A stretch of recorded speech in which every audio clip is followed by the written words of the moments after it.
మీ తెలుగు నేస్తం Telugu stop app వెంటనే play store, app store లో డౌన్లోడ్ చేసుకోండి. ప్రతిక్షణం అన్ని తెలుగు వార్త విశేషాలతో పాటు మీ లోకల్ ప్రాంత వార్తలు కూడా సులభముగా తెలుసుకోండి. మేమంతా సిద్ధం రెండో రోజు బస్సు యాత్రలో జరిగిన బహిరంగ సభలో సీఎం జగన్ టీడీపీ అధినేత చంద్రబాబుపై సీరియస్ వ్యాఖ్యలు చేశారు. నారావారి పాలన రాకుండా చేసేందుకు ప్రజల సిద్ధంగా ఉన్నారని అన్నారు. గతంలో చంద్రబాబు అబద్ధాలు, మోసాలు చూసాం, మరోసారి ఎన్నికలలో గెలవడానికి తోడేలు మాదిరిగా కలిసికట్టుగా వస్తున్నారు. ప్రజలు అప్రమత్తంగా ఉండాలని అన్నారు. చంద్రబాబు ఓటేస్తే 10 ఏళ్లు వెనక్కి పోతాం. ఎవరి పాలనలో మంచి జరిగిందో మీరే ఆలోచించండి. ఈ ఎన్నికల్లో మీ కుటుంబ భవిష్యత్తు ఆధారపడి ఉంది.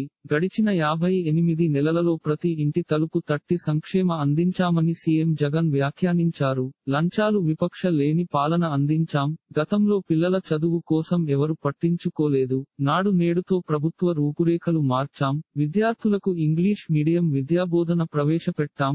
ఆరోగ్యశ్రీ కార్డు ద్వారా 25 లక్షల ఖర్చు వరకు ఉచితంగా వైద్యం అందిస్తున్నాం. ఎక్కడ చూసినా విలేజ్ హెల్త్ క్లినిక్స్ కనిపిస్తున్నాయి. చంద్రబాబు పేరు చెబితే గుర్తొచ్చే పథకం ఒకటి లేదని సీఎం జగన్ అన్నారు. బాబు చరిత్ర చూస్తే ఏముంది గర్వకారణం.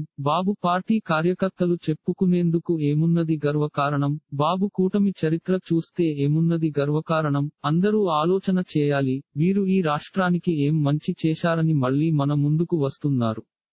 బాబు పేరు చెబితే బషీరాబాద్ కాల్పులు, కరువు కాటకాలు గుర్తుకొస్తాయి అని జగన్ విమర్శించారు. ఇలాంటి మరిన్ని ఆంధ్రప్రదేశ్ వార్త విశేషాలు కోసం ఛానల్ కి సబ్స్క్రైబ్ చేసి గంట నొక్కడం మర్చిపోకండి. ఈ వీడియోని తోటి మిత్రులకి షేర్ చేయండి. మీ అభిప్రాయాన్ని కామెంట్ లో తెలపండి.